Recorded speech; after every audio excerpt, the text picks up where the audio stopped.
दोस्तों, मेरे चैनल हिंदी कक्षा में आप सभी का स्वागत है। इस वीडियो में हम भूतकाल की परिभाषा, भूतकाल के भेद उदाहरण सहित सीखेंगे, तो आप वीडियो को पूरा देखिए। आइए शुरू करते हैं। सबसे पहले हम भूतकाल की परिभाषा सीखेंगे, समझेंगे। भूतकाल परिभाषा क्या है? क्रिया का वह रूप जिससे कार्य के समाप्त होने के समय का बोध होता है, उसे भूतकाल कहते हैं।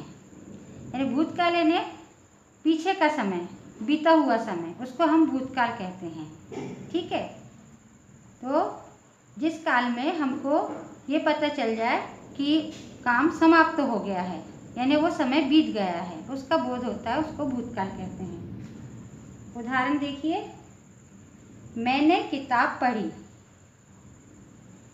मैंने किताब पढ़ी यानी पिछले समय में मैंने किताब पढ़ी, यानी ये समय बीत गया है। दूसरा उदाहरण है, राम स्कूल गया था। स्कूल गया था यानी कब गया था? कल गया था, परसों गया था, पिछले साल गया था। ठीक है, यानी वो समय बीत गया है जब राम स्कूल गया था, या थोड़ी देर पहले, 1-2 घंटे पहले गया था, वो समय बीत गया है, तो उसको हम भूतकाल कहते हैं। ये है भूतकाल के उदाहरण। मैंने किताब पढ़ी और दूसरा राम स्कूल गया था। ठीक है, अब भूतकाल के भेद के बारे में समझेंगे। भूतकाल के 6 भेद माने गए हैं। कितने? 6 भेद।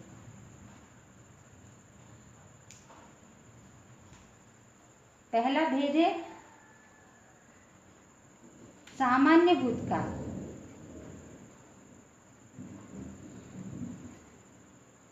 सामान्य भूतकाल, इसको इंग्लिश में कहते हैं सिंपल पास्ट या पास्ट इंडिफिनिट। सामान्य भूतकाल, पास्ट इंडिफिनिट टेंस। दूसरा है पूर्ण भूतकाल।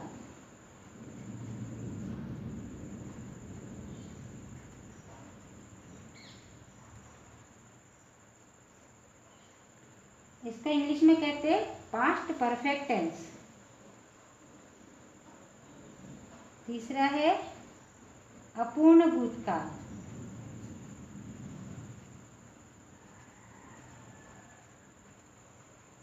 इसको इंग्लिश में कहते हैं पास्ट कंटिन्यूअस टेंस। चौथा है आसन्न भूतकाल।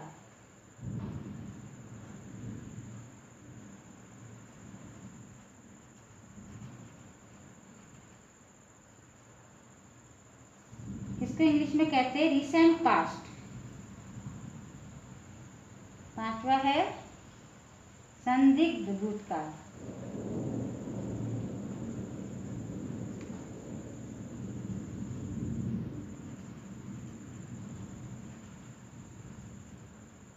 इसको इंग्लिश में कहते हैं डाउटफुल पास्ट। और छठवा है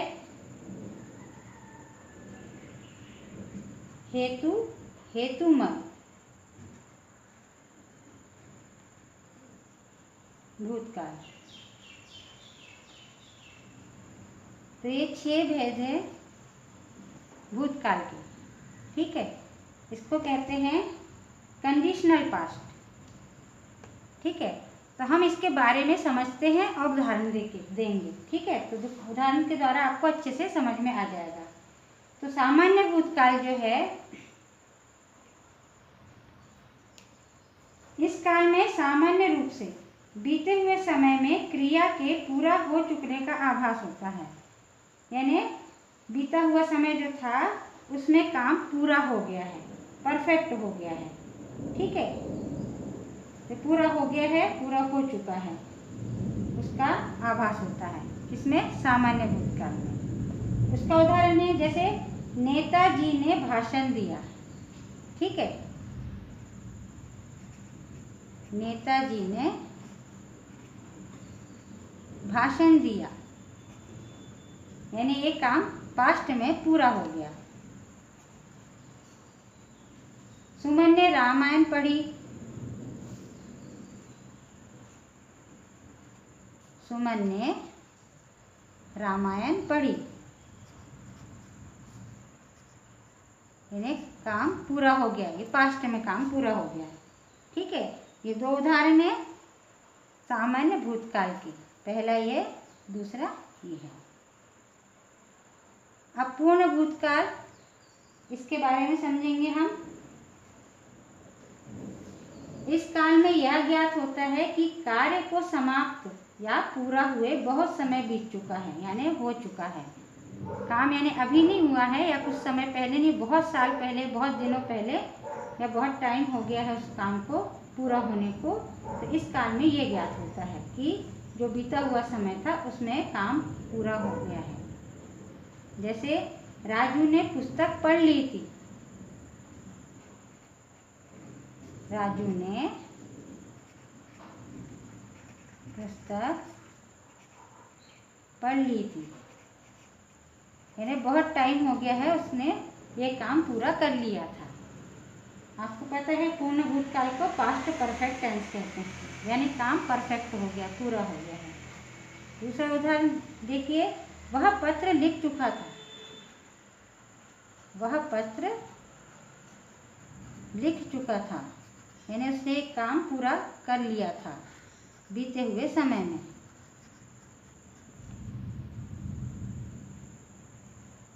अब तीसरा है अपूर्ण भूतकाल। अपूर्ण भूतकाल का मतलब होता है इंग्लिश में पास्ट कंटिन्यूअस, यानी कोई काम जारी है, ठीक है ना, लगातार चल रहा था। तो इस काल में यह ज्ञात होता है कि कार्य बहुत पहले शुरू किया गया था, परंतु यह पता नहीं चले कि कार्य समाप्त हुआ है या नहीं, यानी लगातार चल रहा था या नहीं। इसको क्या कहते हैं, अपूर्ण भूतकाल। इसका उदाहरण है राम लिख रहा था। राम लिख रहा था, लेकिन ये पता नहीं है कि अभी उसने पूरा लिखा है या नहीं, या लगातार लिखते ही जा रहा है। राम लिख रहा था, यानी काम पूरा नहीं हुआ है, लगातार चल रहा है। वह गा रही थी। वह गा रही थी, यानी लगातार गा रही थी, लेकिन ये नहीं मालूम है कि ये काम पूरा हुआ था या नहीं। तो इन दोनों क्रियाओं में लिख रहा था और गा रही थी, इससे ज्ञात होता है कि भूतकाल में शुरू जरूर हुआ था ये काम, परंतु उसकी समाप्ति अभी तक नहीं हुई है, यानी वो काम अभी तक समाप्त नहीं हुआ है। ठीक है। चौथा है आसन्न भूतकाल, यानी रिसेंट पास्ट। तो आसन्न भूतकाल का अर्थ है, आसन्न का अर्थ क्या है, पास में या निकट में। ठीक है। तो इससे ये ज्ञात होता है कि कार्य कुछ देर पहले ही समाप्त हो गया है। आसन्न भूतकाल यानी पास में, निकट में, इसका अर्थ है। और इससे क्या ज्ञात होता है कि कार्य कुछ देर पूर्व ही समाप्त हुआ है। ठीक है।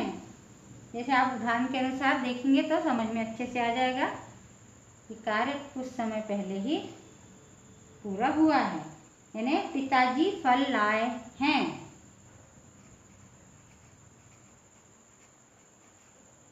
पिताजी फल लाए हैं या थे,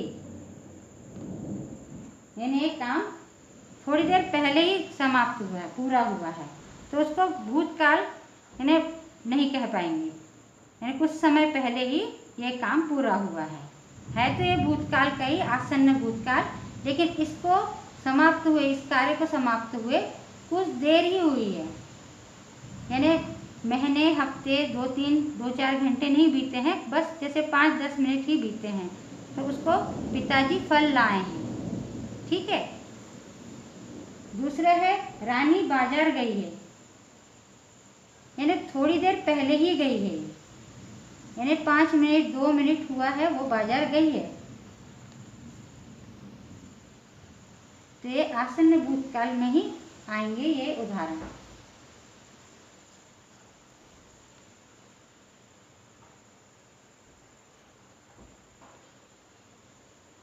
अब पांचवा है संदिग्ध भूतकाल, यानी डाउटफुल पास्ट।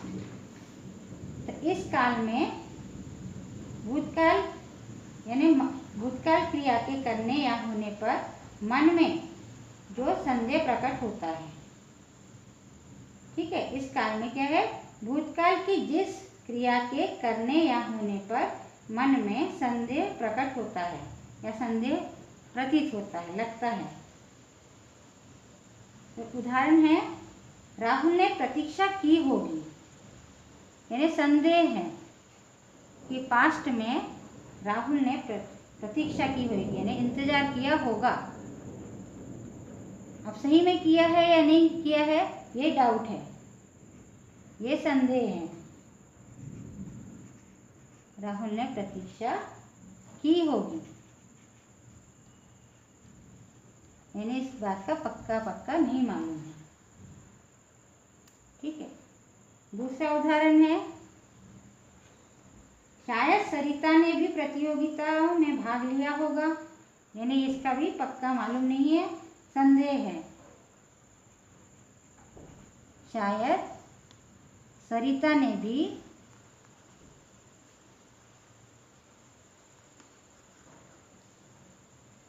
प्रतियोगिता में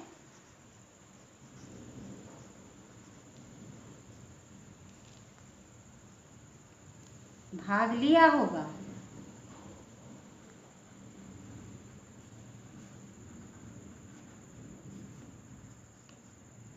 इसमें भी संदेह है, तो ये संदिग्ध भूतकाल के उदाहरण हैं।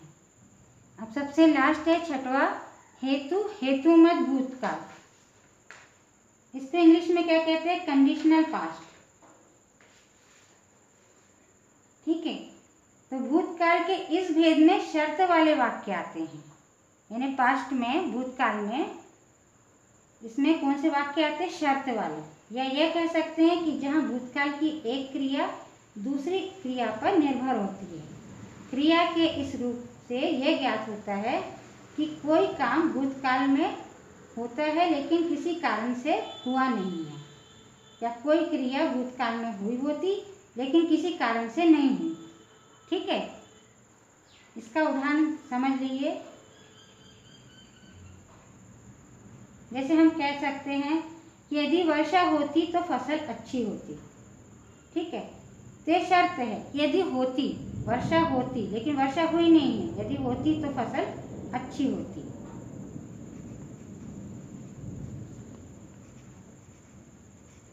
यदि वर्षा होती तो फसल अच्छी होती।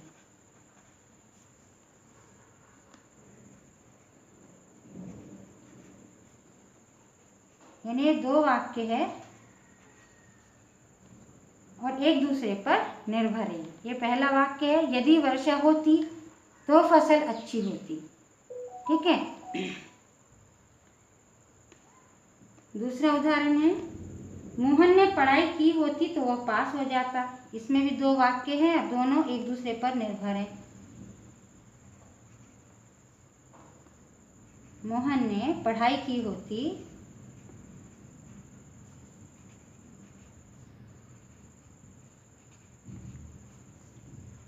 तो मोहन या तो वह पास हो जाता।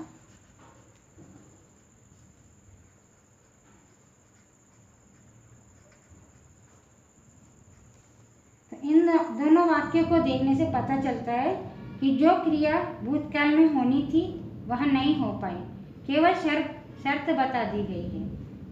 एक क्रिया दूसरी क्रिया पर आश्रित है। ठीक है, तो हम इसको एक बार और पढ़ लेते हैं तो आपको अच्छे से समझ में आ जाएगा।